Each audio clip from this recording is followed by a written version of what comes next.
Филозофскиот факултет при Универзитетот Свети Кирил и Методи неделава се најде во фокусот на јавноста по откриените неправилности од страна на просветниот инспекторат, а министерката за образование и наука Весна Јаневска денеска најави дека ова е само почеток на процесот за воведување ред во високото образование. Според извештајот на Државниот просветен инспекторат од 2019 година на овој факултет, противзаконски се запишувале студенти на магистарски и докторски студии.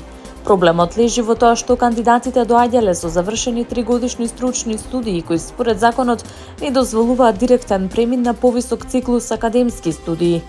7 магистранти и 4 докторанти веќе добиле решенија за прекид на студиите. 8 лица веќе успеале да магистрираат, а Министерството допрва ќе одлучува дали нивните дипломи ќе бидат поништени. Многу брзо ќе слушнеме уште една многу покрупна неправилност која ќе изненади јавноста, предупреди Јаневска. Министерката нагласи дека в понеделник ќе бидат донесени конечните решенија по извештајот на Државниот просветен инспекторат. Таа изрази жалење за студентите, но порача дека одговорноста е поделена.